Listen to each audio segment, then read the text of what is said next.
Welcome back to the Lanterne Rouge Cycling Podcast weekly show.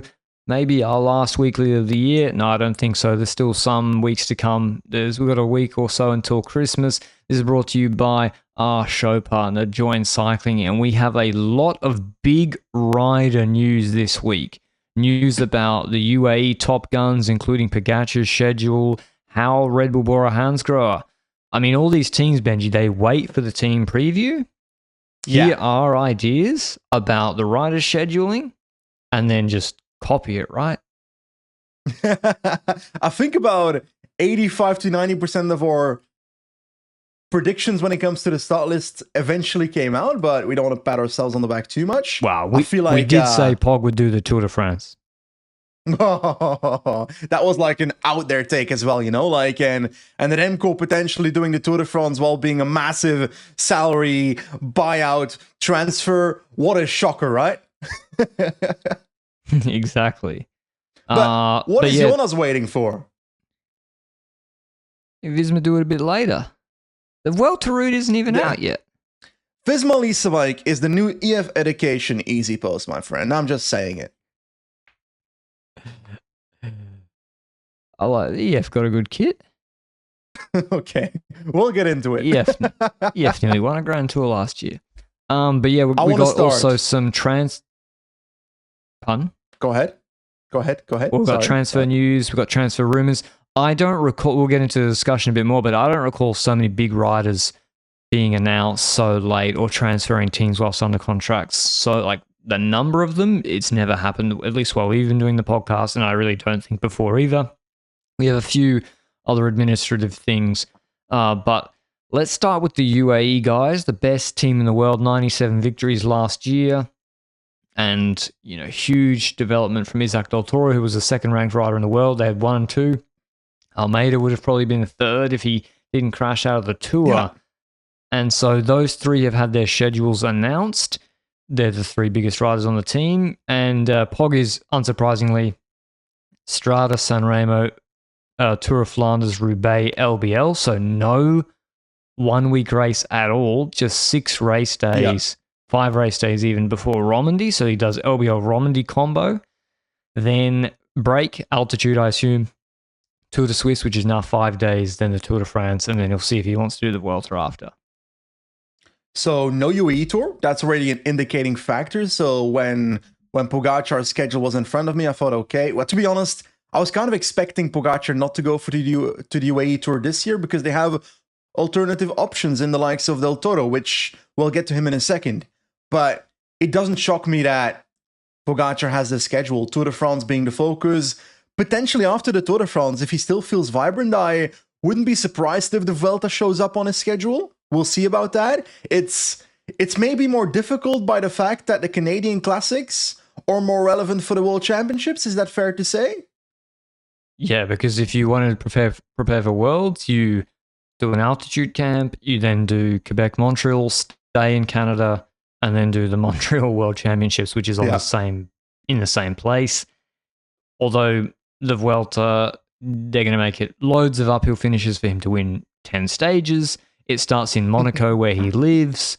So there's also the count, and also if not now, when? He clearly wants to win a Vuelta. He's a back-to-back world champ. I think this is the year he does do the Vuelta, if he's healthy, because, well, maybe he does it. No, I think it's this year. I feel the same. So there's no indication right now that Vingegaard's riding the Vuelta. I'm anticipating a Giro Tour double. It's not publicly announced yet. There's some rumors, some conversations, and I guess we'll find out in hopefully days, but knowing their new EF status, it might take weeks for Visma to announce their schedules. But I'm just not surprised by Pogačar's schedule. And he said in some interviews that he actually would prefer to win Roubaix over a fifth Tour de France. Him personally, I completely see that. I think the team does put more value in the Tour de France than in Roubaix, but I enjoy seeing this schedule as well because I wanted to see Pogačar back at MSR, Roubaix, RVV, and then obviously the Tour de France. Now, is it a shame that Romandy and Swiss are the two 1 week races that I think are the least stacked when it comes to other GC riders before the Tour de France? Well, we don't know because the Tour de Suisse has changed. So maybe now with 5 stages, it's more attractive to GC riders doing the Tour de France. Romandy is obviously very, very weak start list since it's not used as a preparation for the Giro d'Italia anymore. It's too close to the race. And the Tour de France guys normally don't do it. They take a bit of rest before training in May. So that is the big change, I think. Quite a strange combo. Like LBL Romandy Swiss Tour, but also because he goes straight from LBL to Romandy. I think the two things stand out. Yeah, the main thing that stands out is the lack of race days before Romandy. He's really focusing on the one-day races, the monuments he wants to win. So Strade is monument level for them, and it's the biggest one-day race that's not a monument outside of Worlds. Then he already did a recon of Roubaix. That says it all, how much he wants to win that. Sanremo, yeah. So he only cares about the biggest one-day races. Is the fact that there's so little race days before Romandy and Swiss an indication that the Vuelta could be a potential later option because you want to arrive at the Vuelta with as little race days as possible, you know? So I see that as a potential indicator, but I think it's a perfectly expected schedule for Pogačar. So let's hop over to the other UAE riders for a second. We've got Del Toro and Almeida as the two standout riders for the team now that Ayuso is also gone from the lists. I want to start with Del Toro because I feel like his schedule aligns a lot with Pogačar. First of all, he's going to UAE Tour instead of Pogačar. So he's their man that needs to fix it at UAE Tour. I don't know if the UAE Tour parcours has been announced yet, but I assume that is going to be Hafid, Jais, one echelon stage and a potential time trial or team time trial. So Del Toro should on paper be pretty solid at that parcours. Now, Strade, combination with Pogačar, so that's going to be deadly, that combination. Tirreno Adriatico, so he's doing a 1 week race there before MSR as well.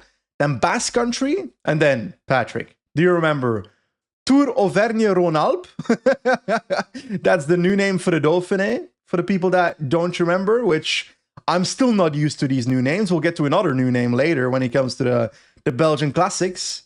But after the newly branded Dauphiné, he's going to the Tour de France. So schedules basically couple one-day races, Tirreno, Basque Country, Dauphiné, Tour de France, which...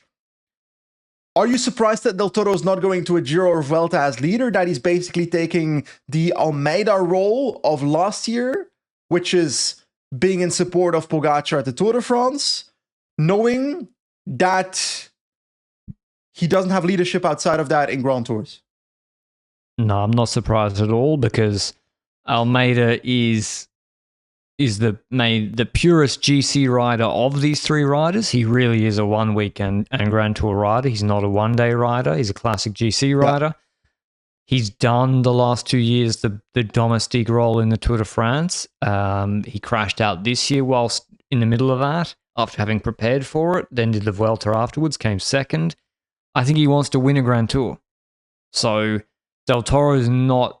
Even though he did come second in the Giro, I think for him going to the Tour de France is just even in support is a dream. For Almeida, it'd be like, okay, 3rd year in a row. I think he wants to win the Giro or a Vuelta. So that's where that split happens. And then basically, unless I'm missing one, between these three, they cover every 1 week World Tour race until the Tour, right? Yeah, because Almeida individually is riding Valenciana, which is not World Tour, but then Paris, Catalunya before the Giro. Then the Portuguese NCs, Burgos, and then Vuelta. So he's honing in on, like you said, the two Grand Tours that are not the Tour de France. So that's their leadership scheme. They've got Almeida for Giro, Vuelta. They've got Pogačar, Del Toro for the Tour de France.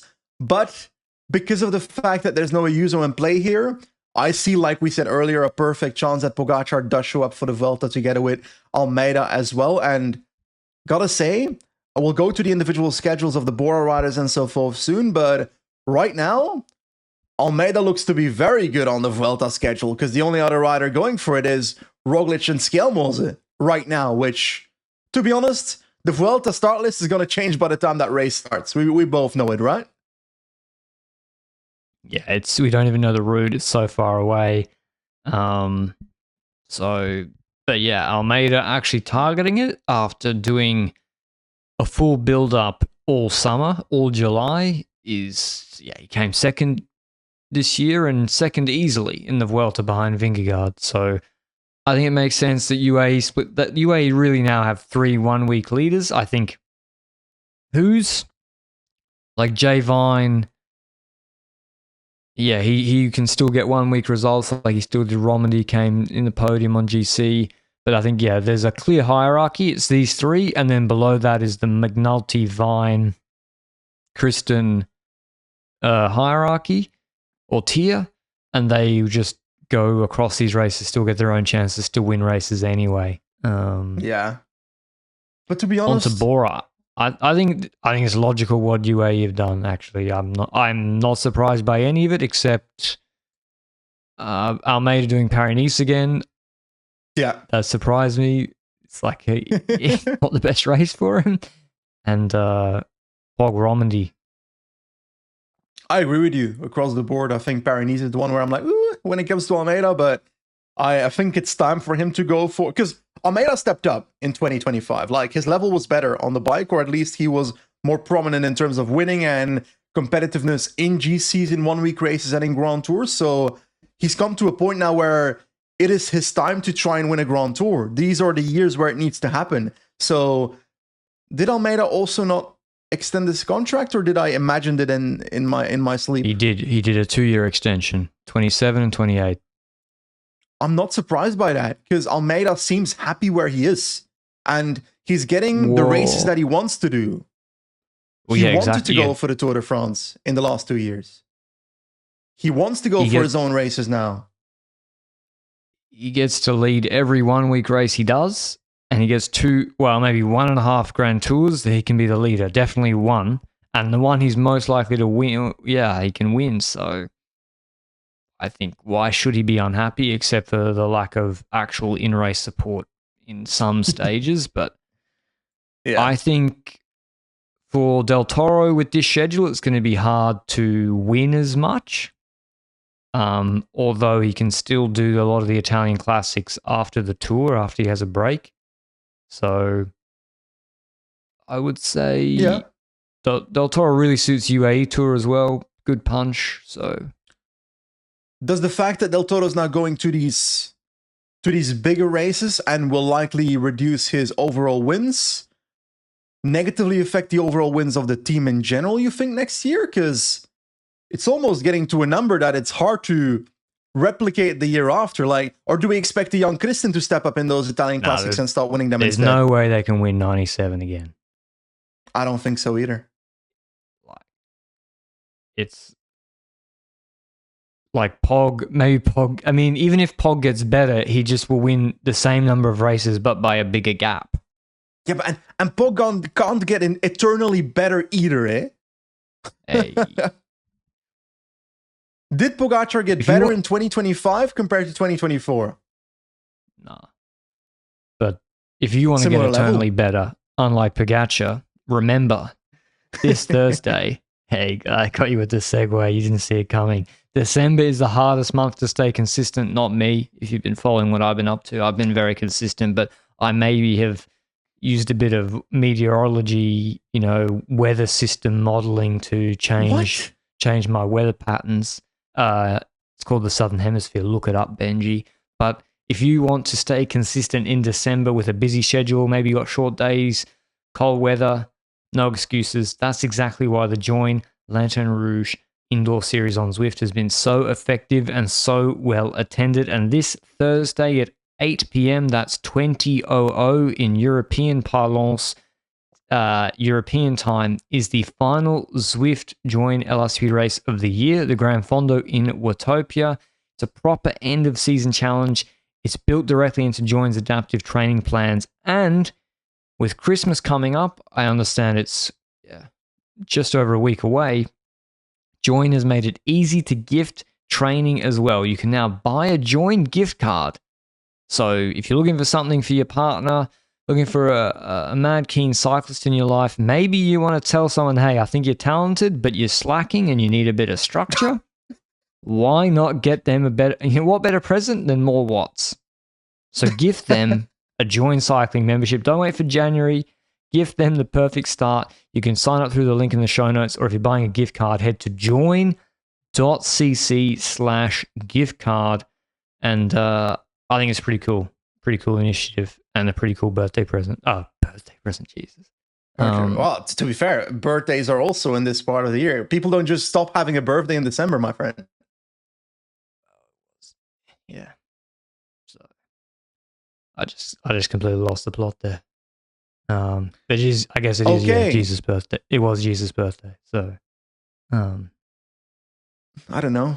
Anyway, talking about Jesus' birthday, Remco Evenepoel.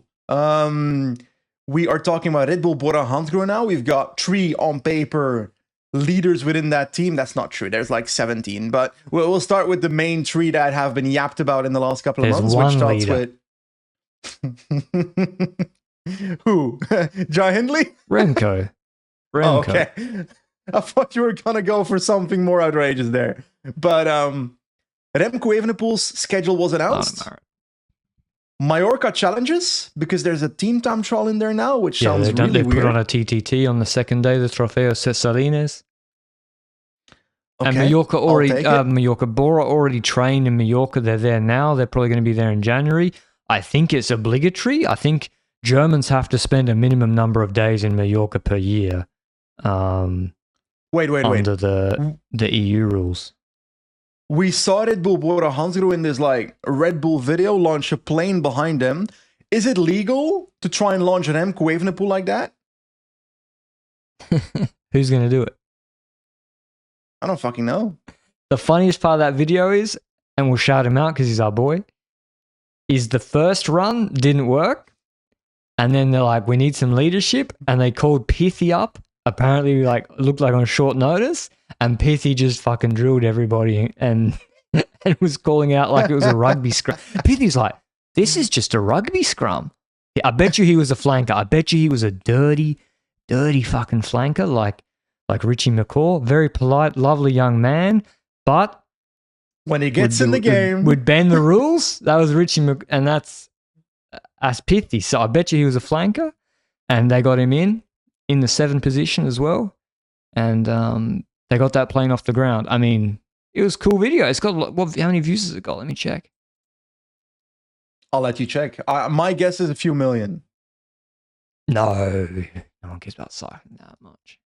Mate, I yapped about the hours in the UK and got millions of impressions the other week. Don't know if you noticed. Holy shit. Benji, you're right. Of course. 1.1 million. That's more than any Tour de France stage this year. No, still less than I expected, actually. It's going to accumulate. It's not the same as the guy who skied down Everest with no oxygen. I'm sorry, but Lawrence Piffy, step it up. No, cycle down Mount Everest without oxygen. I did watch the video.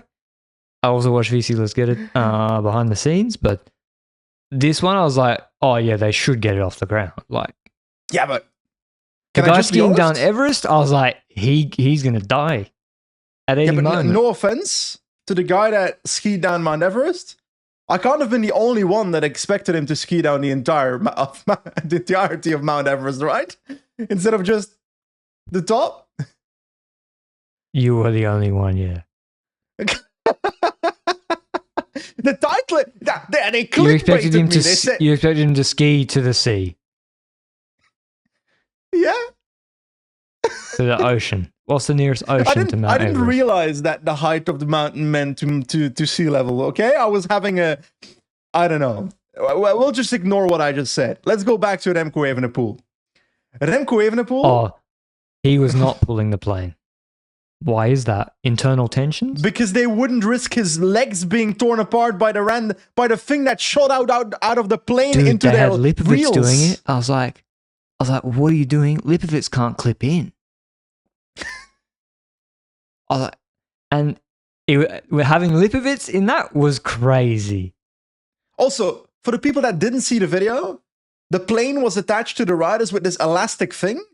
And when they unplugged the elastic from the plane to let it go into the air, it literally shot into the rider's wheels. Yeah, because there's no tension and could have anymore. broken their legs. And it was like ripping the fuse, the harness off the riders. And the riders, I think they had Devo riders at the back. Yeah. Like, smallest investments at the back, please. It's kind of horrible to think about. They could have planned that a little bit better. They expect one of us in the wreckage, brother.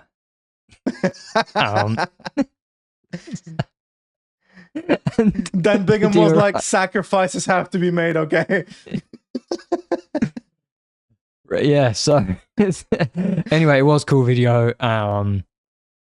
Just cool to see the cycling team do something like that. Anyway, did you say Remco's full calendar? I think we stopped at Mallorca. No, I got one race in Mallorca, Valenciana, Catalunya, Ardennes, and Tour de France. And there's been a lot of yapping in Belgian media in the last months. I've had quite a few interviews from like Belgian news about like, oh, is Remco going to the Tour of Flanders or MSR, or which of the two should he go for? Which is insane, by the way. Has he ever indicated he was going to do it this year? Not massively. There were like rumored articles that he hadn't decided yet, but it was mostly Belgian media fueling up the idea. It's crazy. That him doing that race would be such a bad idea. I kind of agree, to be honest. Like, yes, would I like to see Remco Evenepoel doing RVV? Of course I would. I'm a viewer of cycling. I'd love to see that on my TV. And if we look at the specifics of that race, yes, it's become such a hard race that it's kind of become half a... What can I compare it to? Half a Strade Bianche in terms of like... survivability mattering more than explosivity in the last portion of the race. But before that, you've got the fight for positioning. The explosivity in the mountain, in the hills, the first few hills where it does matter. And those are the two things that I do worry about. Where Remco Evenepoel could break a leg in the run-in towards, the Wolvenberg or whatever. And that's the part where I'm like, okay, it's probably better to skip RVV if you want to try and focus on Tour de France. Especially because MSR is the other option. And there's technically only one spot, which is the Cipressa, where you need to position like crazy to be in the perfect position. And that fight is probably more significant than the fight for Auto Quaremont, I would say. But on the other hand, the consequences of a potential crash at MSR seem lower than the consequences of a potential crash at RVV. Is that a fair take? And is Pog really going to go solo with a group that cooperates on Cipressa every year? I don't know, but I think he's going to try again. Of course, but say Remco's not in perfect position on Cipressa, Pog makes the race extremely hard. Yeah. He doesn't drop MVDP again. If you were his race coach, would you tell Pog to keep pulling in the valley between Cipressa and Poggio like he did this year? Well, Pogačar will pace regardless of what you say in the car. But from a perspective of Pogačar's DS in the car, you would say if you go to the Poggio, it's very unlikely that Van der Poel is going to get dropped from Pogačar. So the option that is better is try and force MVDP into doing more work, if that's an option. And the extreme option is not pulling and trying to reset the race. But then you once again get to the Poggio. And is that the situation you are trying to create a slightly larger group than two riders? Yeah, you can get boxed in on the Poggio. You can get where you're pinned against the wall for whatever reason because it moves from side to side. Then you pick that. Pogačar attacked in this fashion before. It probably still won't work, but I'm just saying that if you're Remco, even if you're not in perfect position for Cipressa, that doesn't mean your race is over. If you're a sprinter, it means your race is over. Like Remco can move up positions on the Cipressa, and then the descent is actually. Like, is the descent of the Poggio really that dangerous? Not really. It's not unbearably dangerous unless you're trying to follow Mohoric in that 1 year. Yeah, you can do it within your risk tolerance. It's not like a blind, like the descent. So I think San Remo. I'm actually Remco's schedule is quite surprising. Like Mallorca, Valenciana, Catalunya would not have been on my expectation list. I would have expected like Algarve, Drôme Ardèche, San Really? Remo, maybe still Catalunya. Which also Catalunya is a weird one. Like, isn't Paris-Nice a race he can win? He came second or third before. There's a TTT where Broe can be really good. Yeah, I just felt like I expected an Algarve where you already can stack up a victory. Or do you think Remco should have gone to UAE Tour in a year that you don't expect Pogačar to go to UAE Tour? He already won that. Yeah, but just because you won something doesn't mean you can't use it to mentally win shit again before you get to your actual goals, you know? Like, he won Algarve as well, but I'd rather see him go to Algarve than going to Valenciana. To me, that's much of a muchness. That's just which one you want. I think he needs to win World Tour 1 week races in Europe. Paris is one of the most prestigious ones. It suits him. So I was surprised. And a lot of people are going to Catalunya. Almeida's going there. Is it weird that Lipovic is also going to Mallorca and Catalunya in the same way Remco is, that they're not dividing them more outside of the Tour de France? Yeah, that's strange. I mean, because what's Roglic doing? Tirreno? Who's doing Paris-Nice? I don't know. It's not on their list. Danny Martinez and Vlasov. Pellizzari or something? Yeah. Yeah. So... Got to give them something, I guess. No, you don't. No, you don't. You give I actually agree with you. You shouldn't. Give them a salary. But I am not surprised that the Giro's not happening for Remco Evenepoel. No, we went through that. Ardennes Tour is normal.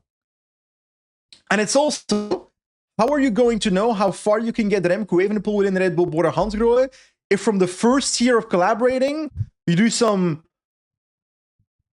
crazy Giro Tour double schedule with imperfect preparation towards the Tour de France?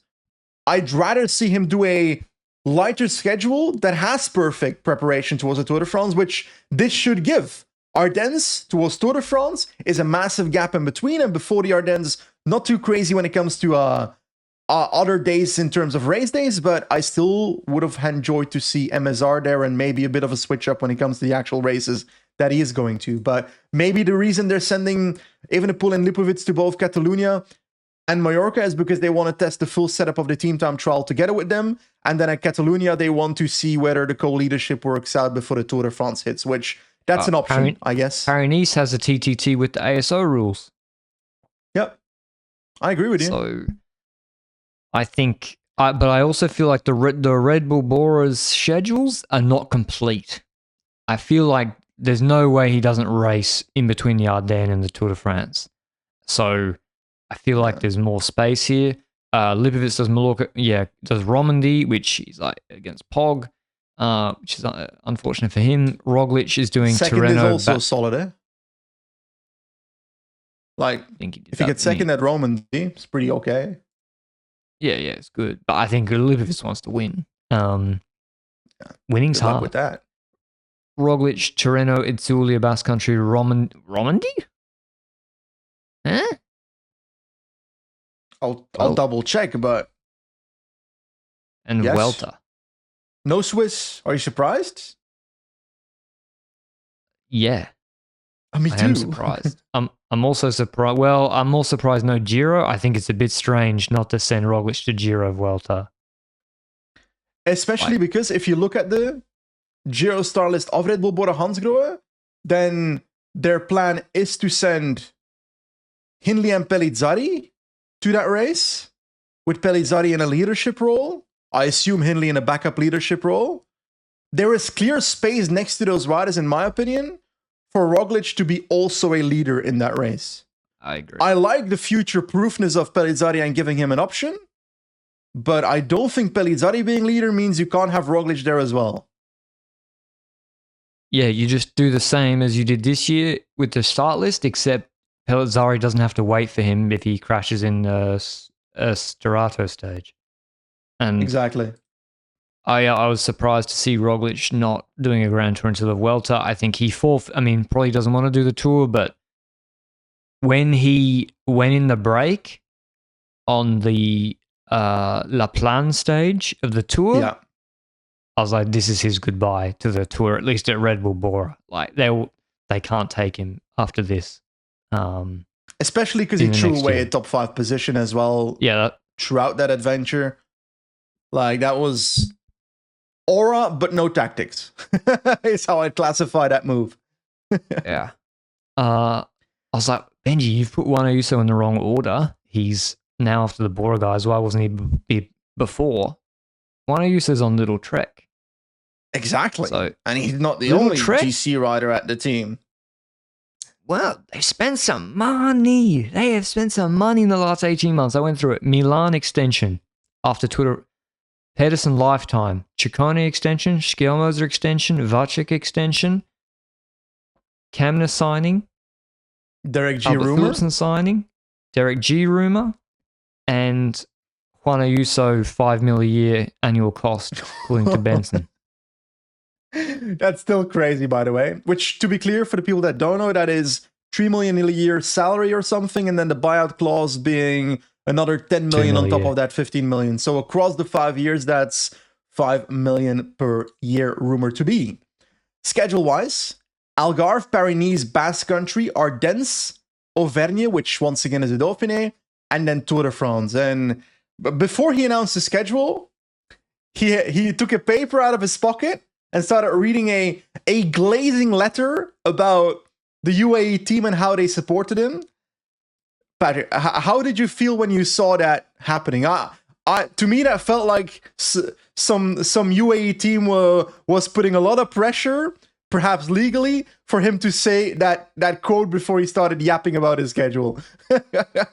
Well, I couldn't figure out who it came from. It's not from Ayuso, he didn't write it. Obviously, he didn't write it. But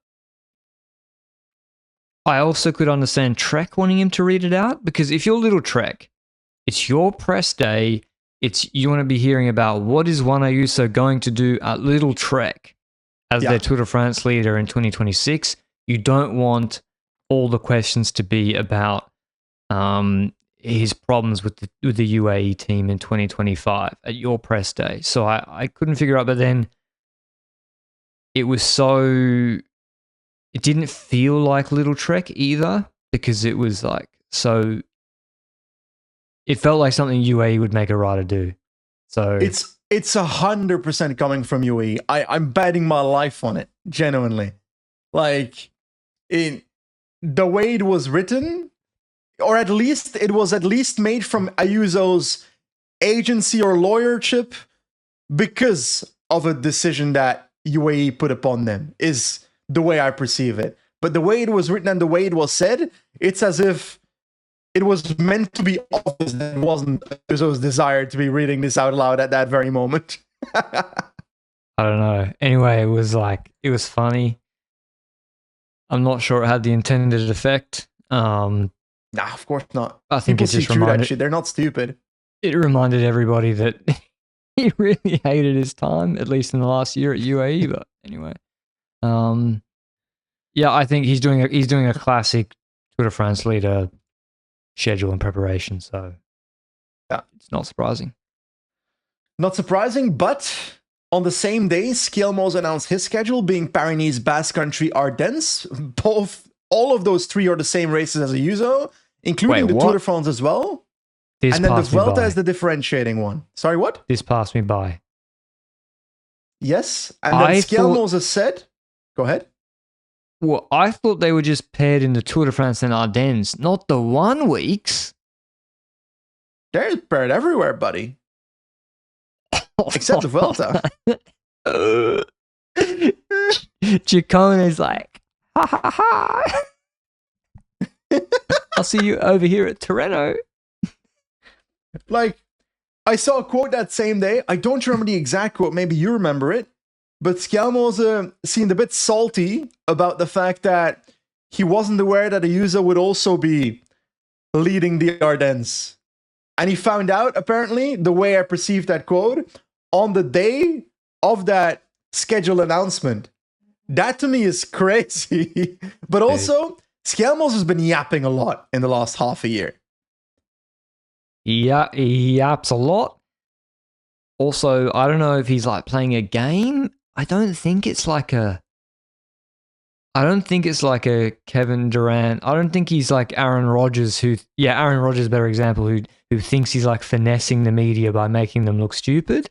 I don't think it's that. I think Matthias Skjelmose doesn't have access to his Outlook email at Little Trek, and I think he set up two-factor. I think Skjelmose has two-factor authentication on his email address, inbox. He changed phone number, and for some reason the authentication just didn't. He couldn't change it then to the new phone number. By the way, this has never happened to me, even though I'm giving very specific details. Sure, buddy. And he's just not accessed his email address forever because he didn't even know he extended for 2 years.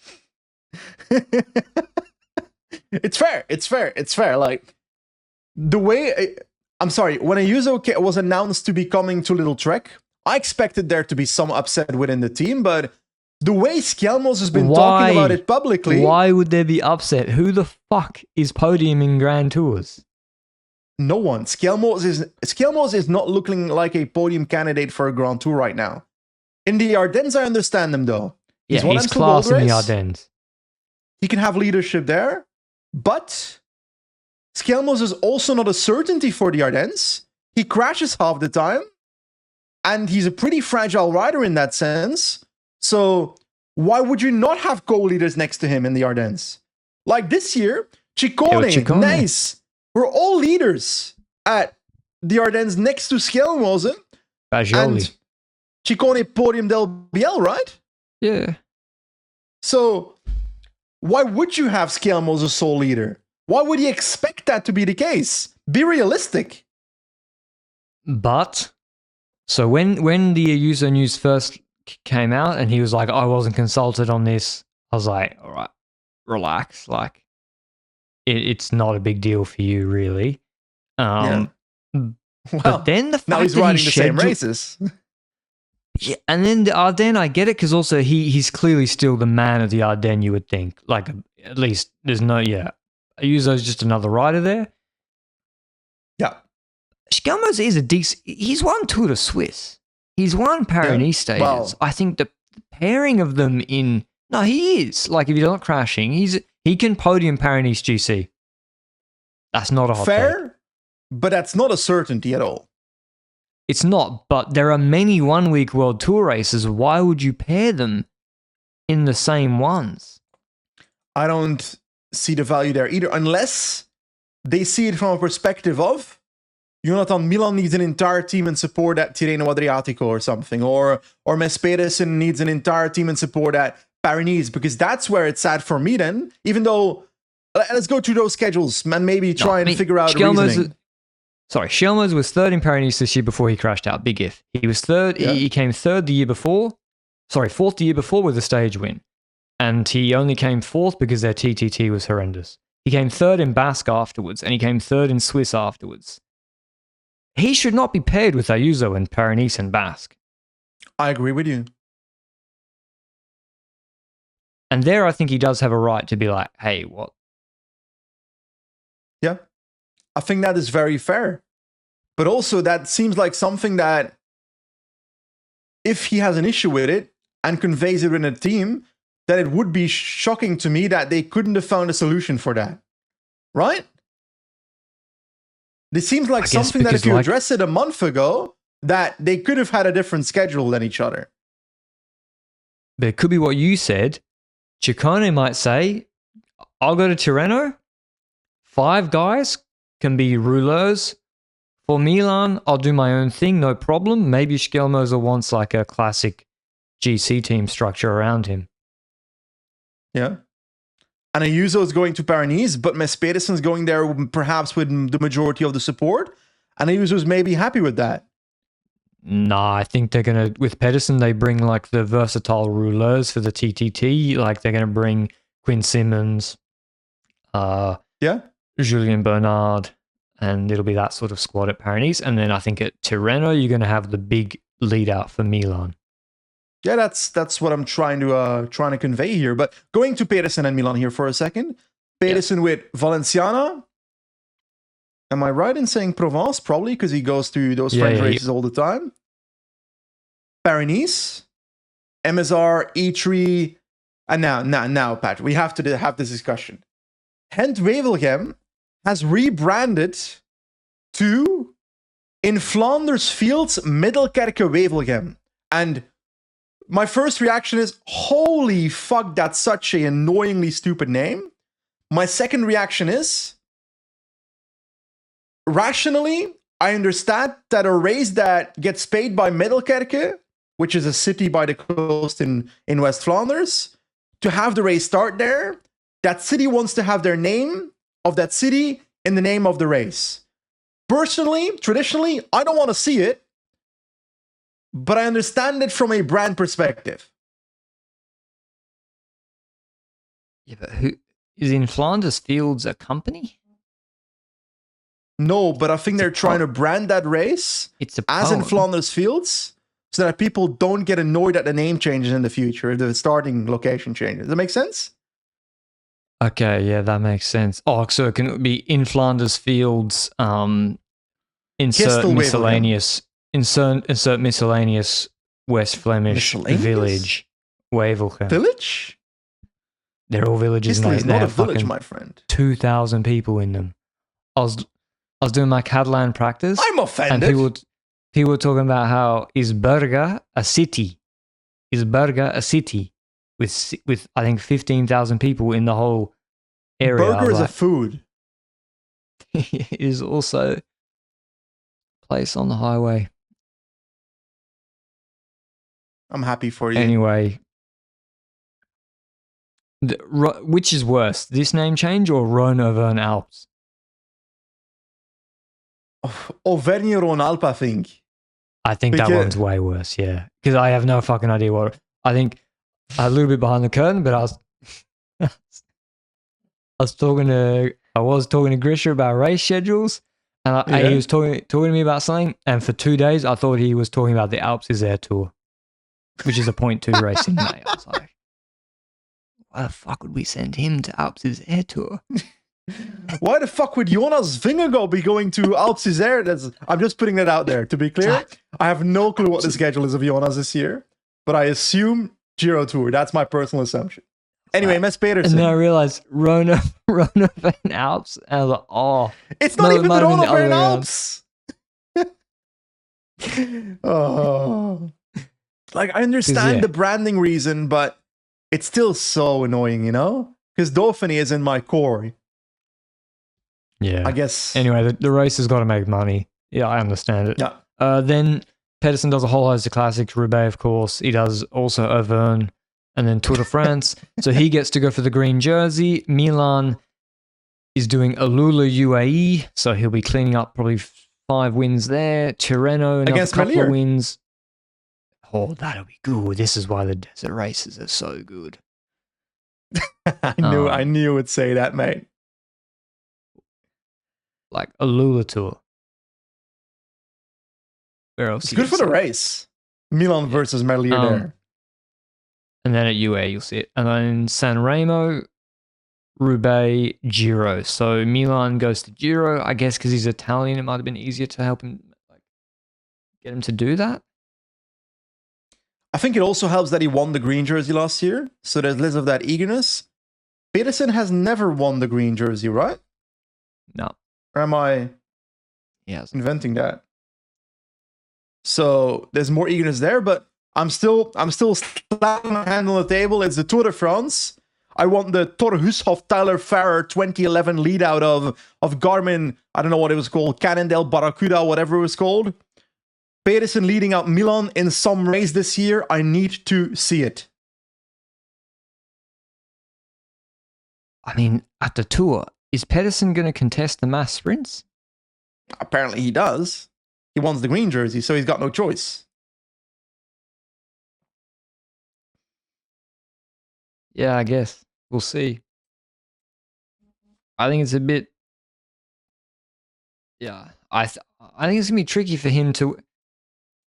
like, don't you? I know the intermediate sprints are great and all, but last year, as in 2024, I'm pretty sure they put every intermediate sprint, and even this year, the intermediate sprint placements were a joke. In 24, I think they were like really a joke in that they were never after a significant even hill, and which was still Benny was able to do it. This year, Milan profited from that. Still, I mean, he really wasn't climbing well, but in a normal year, you still have to average top 5 in the pure bunch sprints. They're the 50-point stages. So I think Philipsen's, it's going to be tricky for Pedersen to win that. But anyway, and if he's not the heavy favourite for the green jersey and he's not going to win the mass sprints, then why don't you have him lead out Milan on the mass sprint days? Yeah, I agree with you. Okay. On to bigger news. I mean, yeah. Enric Mas is doing the Giro Vuelta. Kian Utebrooks is doing the Tour. Doesn't that explain his move, though, to some extent? Where would he gets Tour leadership at Movistar. Bang. It's crazy. And if he fails Tour de France leaderships and has to go for stage instead, winning one Tour de France stage is still huge. A move up for Kian Utebrooks compared to last year. So even for Movistar, they'd rather have a GC rider up there in the Tour, but it's a nice alternative to win a Tour de France stage. But we'll see if that happens. Enric Mas doing Giro Vuelta, I enjoy seeing it. A little bit worried if it starts raining in the Giro, because I vividly remember him being part of a summer team at Movistar. But but did you see the news? El Dia Menos Pensado, there's a new season coming. Yeah, can't wait. Oh, I'm in love with that Has show. Movistar really had like much controversy? Like nothing like Lopez the last, because like the Lascano stuff is not gonna. That's not gonna be in the doco. Yeah, of course not. So well, is the show about 2025 or about 2026, right? Oh, it's about the future. Oh, then it could be good. Because 2025, I'm like, nothing happened. And Kian and Enric are not doing a Grand Tour together, so there you could have a real blow up. Yeah, I think it's not good for the ratings. That's all the announced programs. I think, not really surprised by the Grand Tours, frankly. All the Grand Tour allotments are as I expected. The big teams missing are Ineos and Visma. And Seixas, they've not announced where their riders are going. With Paul Sixas, we know that he's scheduled for Algarve, Ardèche, Strade Bianche, Basque Country, Flèche and LBL, but it stops there. There's no Grand Tour announcement yet. We have heard about Riccitello being the rider sent to the Giro for that team, and Gaul towards the Tour de France, which I swear I saw it the other way around the other week. So take these with a grain of salt. I may or may not have written them wrong in the notes. 40k TT in the Giro, they're like, can't send Gaul there.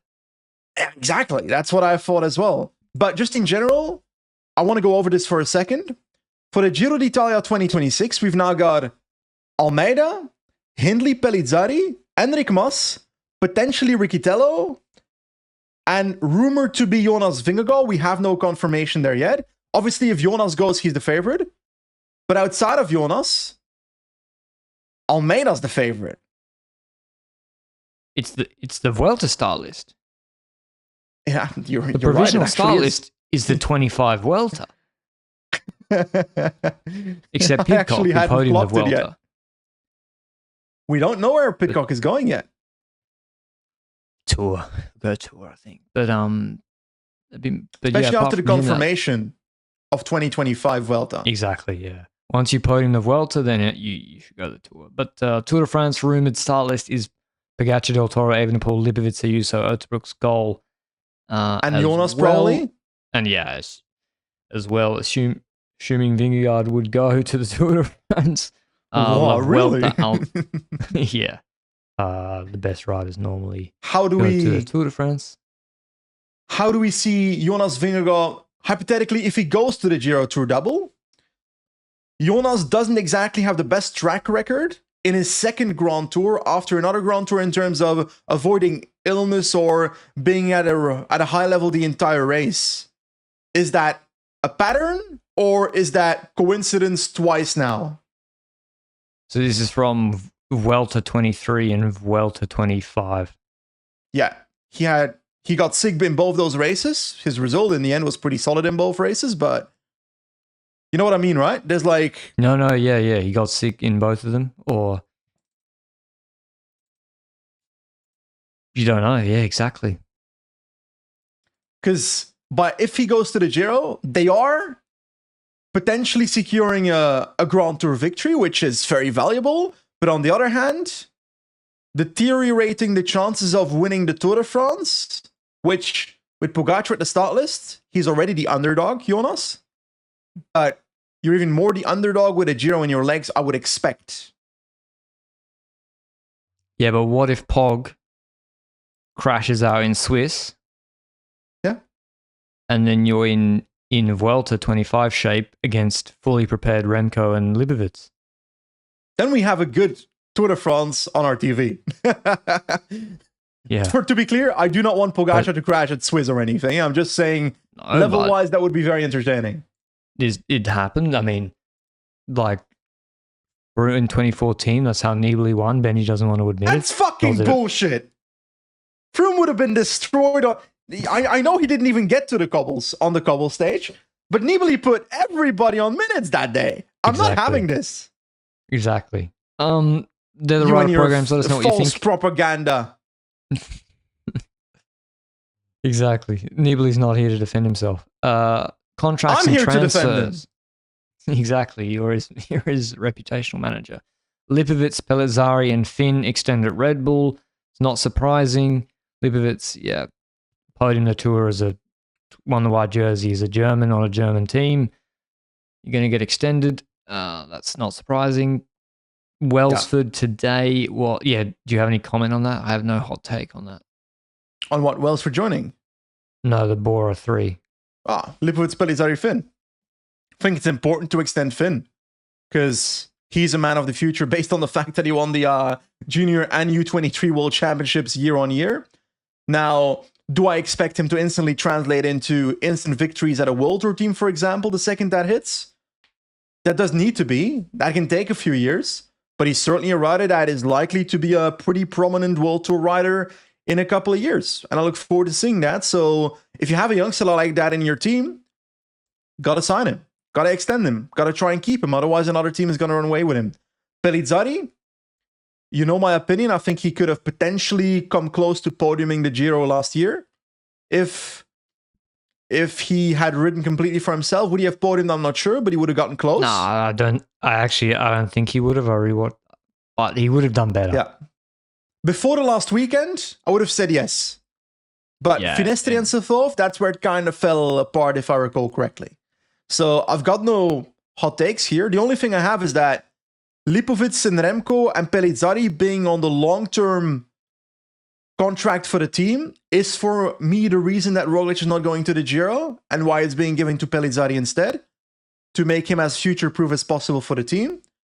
And I'm also not surprised that Remco and Lipovic are both going to the Tour de France with full leadership, I would expect, based on the fact that they're a long-term contract as well. So Roglic fell off the wagon and Hindley is going to the Giro, but is always going to be less important than Pellizzari for this team, I would expect.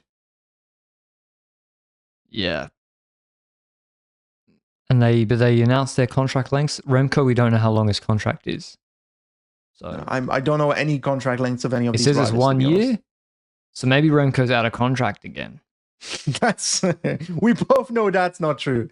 If I had to guess, Remco's at Red Bull for at least 3 years, maybe 4 or 5. There was a buyout, so they have to smooth it, right? Yeah. Well, for the people that don't understand that, what do you mean by that? Well, if you have a buyout fee and then the salary of the rider is still going to want to have something close to their actual market salary. It's like and so you want to actually have them to smooth out that cost, to lower the average annual cost of it. You need more years. And so if you just have a rider on, if Ayuso had the same salary, let's say it's 3 million, and it was a 2-year contract, then it would be 2 times 3, 6 million salary, 10 million buyout, 16 million with an average annual cost of 8 million. With 5 years, it smooths it to 5 million a year. A measly chip packet of 5 million a year. Welsford's announced at Ineos. Yeah. So they have a pure bunch sprinter, Caleb Ewan, one of the fastest to ever do it this year. So we now have Welsford replacing that. Australia, let's go. TDU is ready. Yes. I don't have much to add. We just had the Ineos preview like 2 podcasts ago. I don't think I've got any new takes about this one. Oh, true, yeah. Benjamin Noval. Luke just reminded us Benjamin Noval is second-year junior in 26. He joins the World Tour team most likely in 2027. Yeah. Big talent. He's the son of the other Noval dude, right? Yes. Oh, he's the son of Benjamin Noval. Yeah. The guy that rode for Contador in his Tinkoff days? Yep. Yeah. Wait, did he name him? Yes, he named him after himself. Maybe that's a Spanish thing where you're like Benjamin Jr. Benjamin's a great name. Like, I'm not complaining. I think it's a fantastic name. Extra watts just because of it. Yeah, I guess. Yeah. Oscar Onley. We'll see where it goes. The big news that came out in the last week or so is that Oscar Onley is heading towards Ineos. What do you think the timeline is here? Because he's nearly podiumed the Tour on Picnic. He's come 4th in the Tour, huge result, barely behind Lipovitz and Roglic, and Lipovitz are rolling him on Ventoux. He saves the Picnic Personnel license. He's locked into this, what looks like an awful contract from his perspective that he signed a few years ago or whenever. Yeah. So he's still under contract with Picnic this year, 26 and 27. But we hear nothing after the Tour. There's no real rumors of it. I thought he was staying there. Then we get the UCI releases the World Tour confirmed licenses. Picnic's 1 year. And that's for financial reasons, which means they don't have proof, I guess, of the adequate funds for 27, 28 to get the 3-year license. And then after that, this Only news has just picked up to daily pace. That's how I feel the timeline's been. Yes, but I would be surprised if there was no behind-the-scenes discussion already before that UCI thing came out in the first place. I think this is a longer discussion than just a week or 2 weeks. I think this has been going on behind the scenes, and I'm not surprised because Only is a Scottish rider from Great Britain, and Ineos is a team stationed within that region, and I would expect there to be some connectivity in terms of region there, but also the fact that Ineos is in a position, we went through this on the podcast we had for the Ineos preview 2 podcasts ago. Ineos is in a position where their current GC riders, whether we're talking about Carlos Rodriguez, whether we're talking about Egan Bernal, these are not riders that are any locks for podiums in Grand Tours, and they are a team that, like you said, Geraint Thomas said on his podcast thingy, that they're trying to win Grand Tours again in the future. They're trying to win the Tour de France again in X amount of years. Now, I think that's a good goal to have. I don't believe in their timeline for it. But for that timeline to exist, Only is not the solution. He is the temporary band-aid until you have a rider that can achieve that Tour de France Grand Tour victory. So for me, Oscar Onley is a temporary band-aid, like in Carlos Rodriguez. He's 23. He's 23, but he's also not a lock to podium a Grand Tour right now. Yes, he got close in 2025, but the replicability, I'm not seeing it as a certainty that he top 5s a Grand Tour in 2026. I like Onley, but we don't have any proof of consistency year on year. Oh, I Because it's the first year he's done it.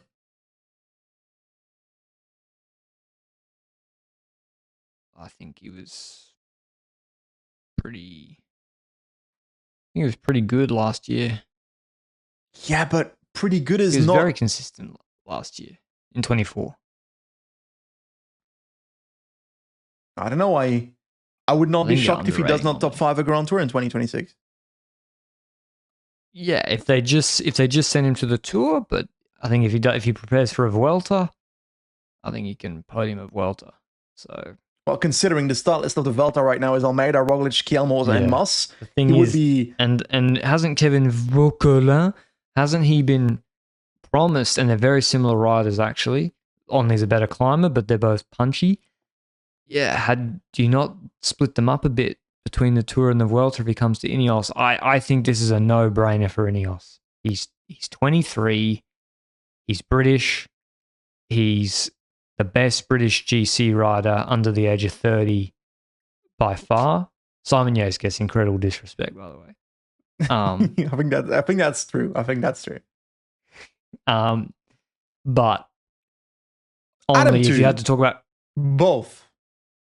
Yeah, both. But if you're talking about the next 3 years, then yeah, and Pidcock actually podium. Fuck. Britain's got You're right. Riders. Holy I think shit. But I'd still put Only in terms of GC above Pidcock though right now. Yeah, because the Tour is a different beast, and he was in the mix for third.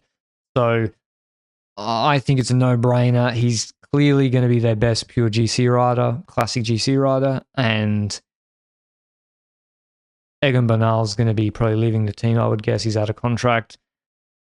Carlos Rodriguez is stagnated, and Vauquelin is not as good a climber as Only. Only would be the best climber on the team, and they can help him improve his TT, which has been a big weakness.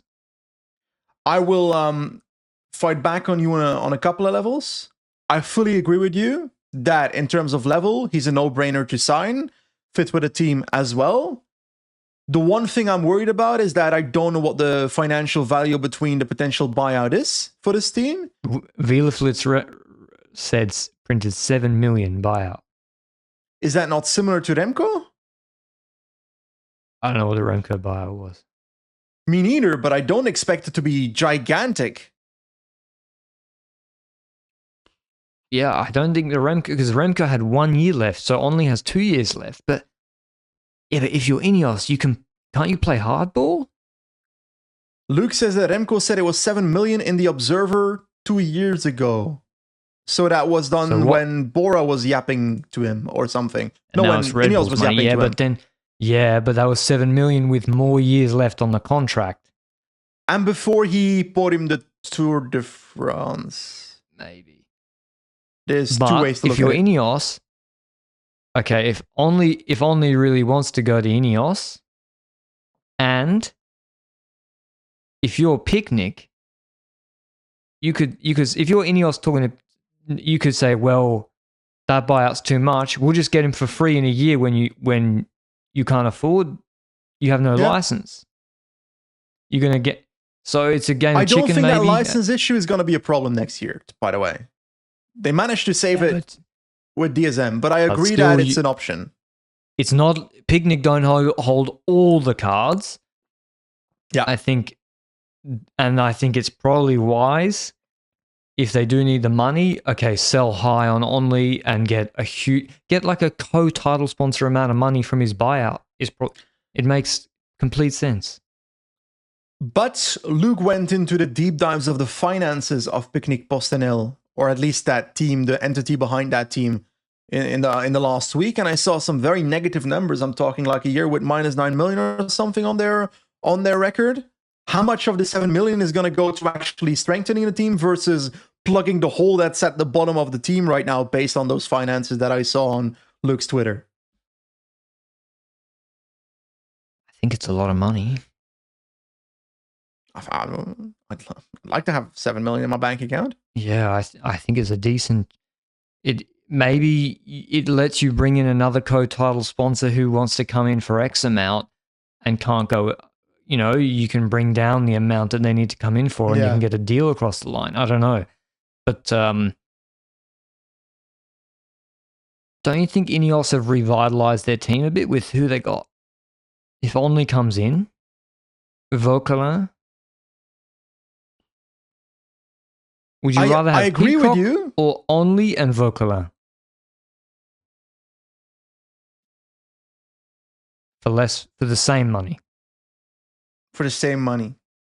From a performance perspective, Vauquelin and Onley. From a marketing perspective, it's Pidcock. But they have Total Energy now. Yeah, but Thomas Pidcock sounds pretty French to me. Yeah, and also the Tour de France. Like, who's going to actually be bigger at the Tour de France Grand Depart in Scotland in 2027? Pidcock or Onley? Maybe it's Onley by then. Nah. I'm not sure I feel it. But I see the way you're trying to play it. But my problem is, you're saying they revitalized their team. I agree, but temporarily. For me, it's a Band-Aid, which is fine. But the follow-up is important. I don't think you can. It's a 23. It's not a Band-Aid. I think it's a Band-Aid. Signing. Onley's not going to win a Grand Tour in his life. I'm sorry. I like Onley, but it's not happening. Why not? You don't know what's going to happen. In 2030, he'll be 28. 27. I know that in a world where Caleb Ewan is the top 5 sprinter, that only can be seen as a top 5 GC rider in the world, but I don't have him up there. Yeah, not now, but the world will change. Vingegaard, Pog, whoever. Paul Sixas. They're going to get. Is going to pass on. He's not going to do 3 Grand Tours a year. Well, no, but Pogačar is going to remain for a couple of years. Jonas will remain for a couple of years. Lipovic is looking pretty good and is pretty young. And Remco Evenepoel in 2030 is not going to be elderly yet.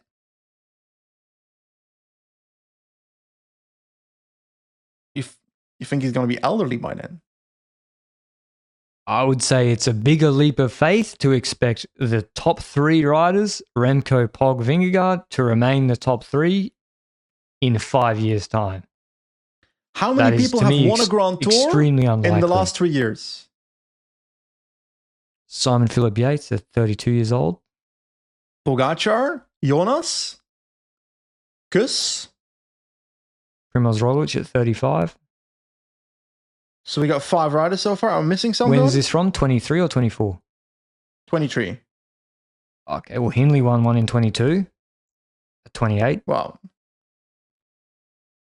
So if we say 4 years, then we're at 6 riders. Who won the Vuelta in 2022? Was Roglič again, right? Or am I drunk? Remco won in 22. Oh, yeah, you're right. So yes, that's 7 riders. Yeah. It's more than you think. So if we hypothetically say for the next 4 years, you say 2030, so that's technically 5 seasons. Then you've got Pogačar, Vingegaard is still expected to win Grand Tours in the next 2-3 years. Remco, I would expect to do that. Sixas going to move up. In 2030, they're out. Yeah, but there's other people that are going to replace him, and I don't think Onley's going to be the one. I agree. So let's say who are those people then? So Paul Seixas, number 1. Sixas. Lorenzo Finn is an option. Is Lorenzo Finn more likely to win a Grand Tour than the 23-year-old on Picnic who nearly podiumed the Tour de France last year? But the other people will show up. That's what I'm trying to say. It doesn't have to be Lorenzo Finn. I know Davide Pigenzoli will show up. And Luke says yes. What? Luke says all capitals yes. What the fuck is going on here? You two are talking about Onley like he's a geriatric. No, we're not. We're talking about him like he's not going to win a Grand Tour for certain in his career. You're talking like he's the second coming of Richard. I was going to say Jesus Christ. Carapaz nearly won a Grand Tour this year. He fucking didn't, did he? Yeah, but he could have. He could have. you rather have Onley? Who's more likely to win a Grand Tour, Onley or Lipovitz? Lipovitz. Yeah, maybe. But I think the world will change. He's very young. I admit his Tour of Bright result. Who the fuck cares about the Tour of Bright? His Tour of Bright result last week would give me cause for concern. That's a rat shit result, but it's the middle of the off season.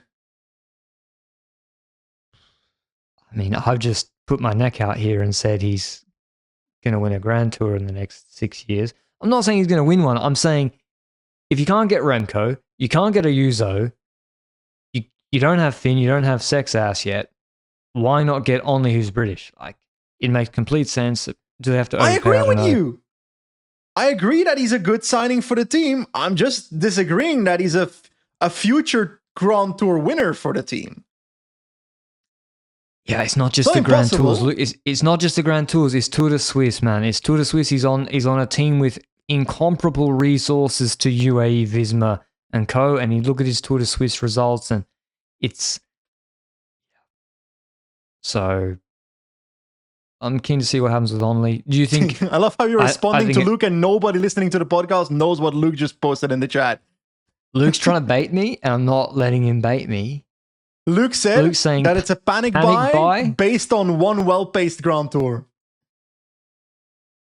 That's crazy. He's trying to bait me, and I'm going to fall for it. I'm going to fall for it. I did. Okay. Do you think it happens? I think it happens. Both sides need it. Yeah, of course. I'm pretty sure it already happened, but we just don't know it yet. Well, he's not at the camp yet, so whereas Welsford was at the camp already, and then they announced it. We'll see. Okay. I think he's already arriving, is my take. Derek G has been spotted at the Little Trek camp, so he's said to have signed for Little Trek. I'm not surprised. This I see less of the vision for. One more thing. Yeah. Carlos Rodriguez top 5 the Tour de France in 2023. And he had a shit year in 2024. But at the end of 2023, we said he's a must resign for Ineos. Yeah, sure. Because that's when the drama with Movistar happened, if I recall correctly. Isn't that I know the level has changed, but isn't that a relatively similar situation compared to Onley? Carlos was 22. He was younger. Yeah, but he was on Ineos. Okay, that's a fair argument. I'll give you that one. Not that, like, Onley's also training a lot. Like, I have said his age many times. I think he's doing a lot of altitude camps, a lot of. What did Rodriguez do in 23 Tour de France? He got 5th and won a stage, if I recall. Yeah, but he was kind of shit in the other mountain stages, no? Like, that is really a well-paced. Like, Onley, to me, Onley has better climbing performances than Rodriguez did. Like, Onley's done some mutant climbing performances. Also, I think Carlos Rodriguez is going to be better in 2026 than he was in 2025. I think he had a bad year. I agree.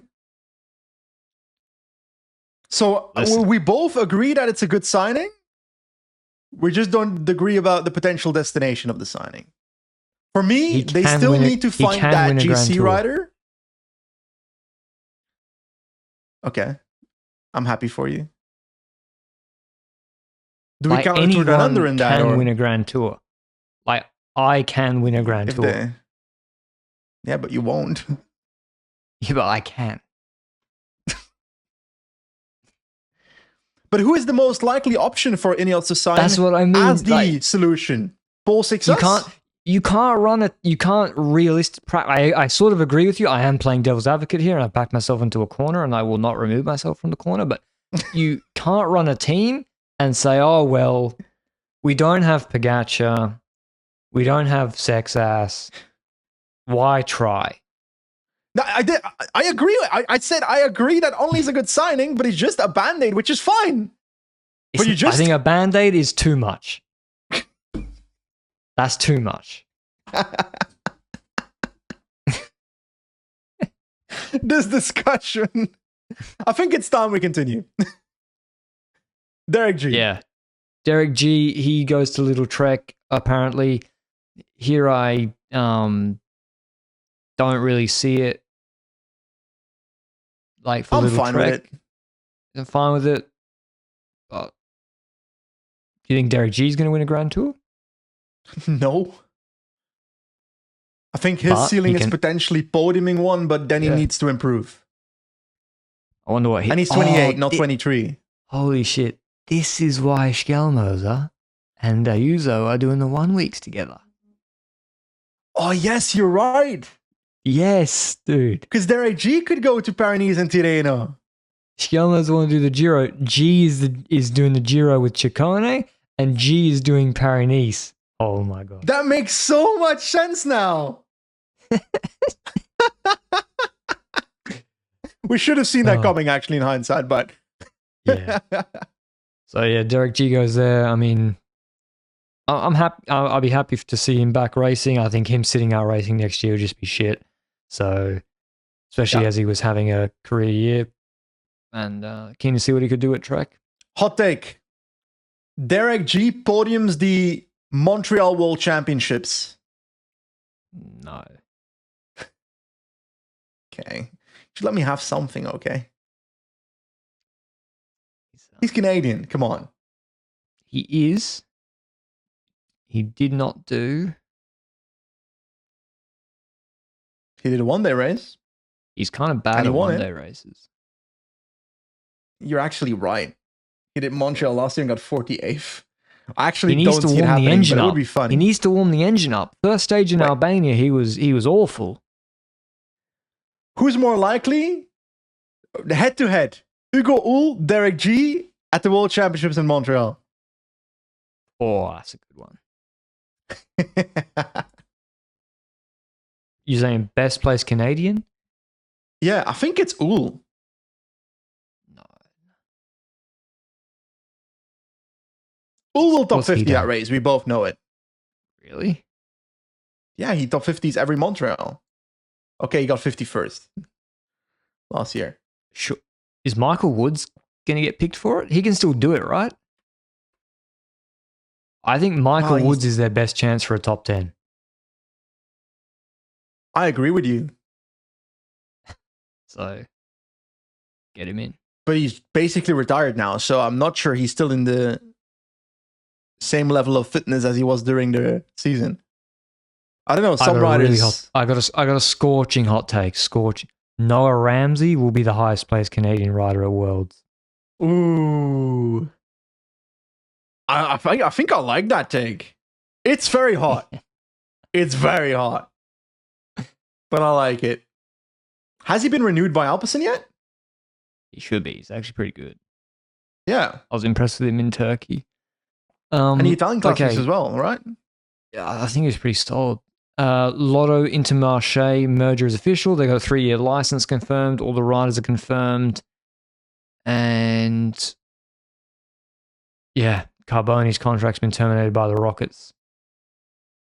After, what was it again? I'm looking it up because I don't remember. Analytical finding when he was on a different team? Yes.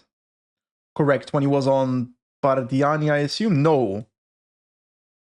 In his 2024 season. So, Team Ukyo, I think. So, the Ukyo is Japanese, right? Yeah, it is. So, on the 2024 season of Ukyo, and then he got found out with the unexplained abnormalities in the passport. Then they put him on inactive during the season, and now they acted on terminating his contract, which I think was not ended yet on paper, but I assume there's been developments within that case then. But we've also got some extra sad news. Tour of Norway is dead, right? Yep, Tour of Norway is cancelled, at least for 2026. Tour of Arctic Norway. Or normal? No. Normal. Arctic race is run by ASO, whereas Tour of Norway, I think, needs public money, I guess. and that's unfortunately cancelled for 26, which is a shame. So yeah, but Arctic is the better one in my personal opinion. Hot take. Historically, at least. Come on, it was very relevant 2 years ago. No, is Arctic not the Remco Plap one? No, that was Tour of Norway. I'm the other way around. I'm sorry. It's formal apologies to the Tour of Norway and its supporters. Yeah, I think Tour of Norway has been a pretty good race, so it's a shame. Of course, you've got Matthew Brennan posters all over your bedroom. No shit, you love that race. And Ben Tollett won it. So, most important race. Talking about the most important race, I'm riding a cyclocross race next week. Oh, yeah? Where? Yeah. In Belgium, in Hofstade. I'm riding the Plage Cross, the Turbo Cross of Average Rob, and I gotta say, I'm a little bit terrified. When I got the question, I was like, should I really do this? But then I was like, I shouldn't let my fear of failure get myself out of a fun experience, so I'm gonna try and not get lost.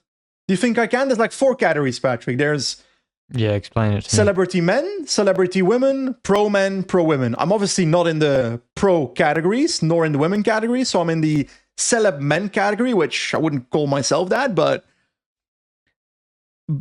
all the other people look a little bit more fit than I am. But then again, I've got more experience on a bicycle, so how does it balance out, do you think? So you're doing the Can I beat Belgian radio hosts? You're in the celeb men category. Yeah, you have to. There's 3 laps of 1.9 kilometers. You have. He's not in it, so I've beaten him already. Invited?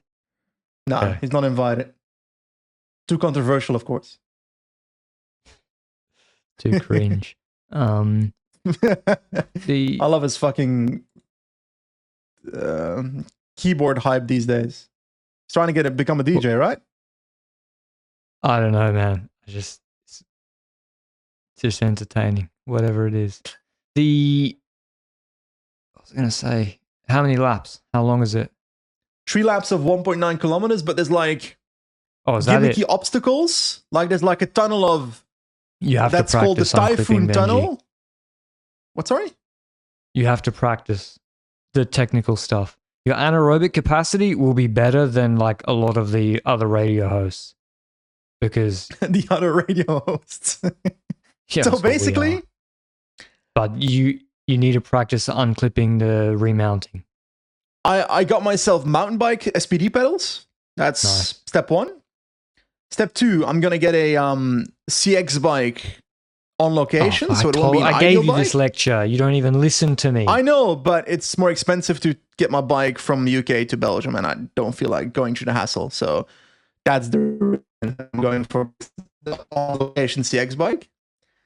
Third option, third reality is, what was I going to say? There's a recon day a few days before. So I'll get to train there, but I'll also try tomorrow before I leave for Belgium to trying to train getting off the bike on the bike, getting the bike on the shoulder, jumping over things in my local forest. Is there any other things that I need to train outside of that? Yeah, that's about it. Running up short, steep hills with the bike. Yeah.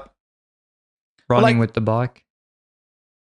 I think there's obstacles en route, and I'm talking like obstacles, not real CX obstacles, but like a giant industrial fan to orchestrate fake headwind or something in a segment, but like severe headwind.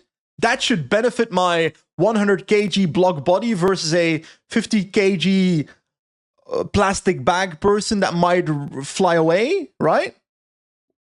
Depends on your CDA. That's true. That's true. So I don't know. I need to see the full participant list.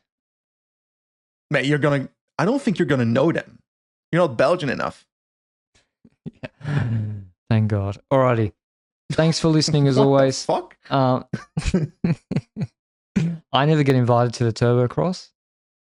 Let's be honest. You had your rant a couple weeks ago when we spoke about the Vuelta. No, not the Vuelta. The Andorra criterion that certain riders, the riders were getting paid 50,000 euros, and you were defending not going to that one day event.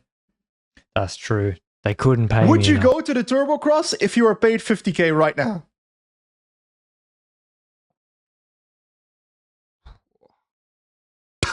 How is this even a question? Nah, 100. Okay, I It's think that's about more than the budget of the event. It's the principle of the thing, Benji. I'm not going to add. Principle. I'm promoting cyclocross, which I've shit on for 5 years. I need to be compensated for, you know, everyone has Changing morals your until the ways. number's high enough. So there you go. I don't know. Give me a $500 gift voucher and premium economy flight. Pretty much do anything. Gift voucher for Or what? a restaurant not near there.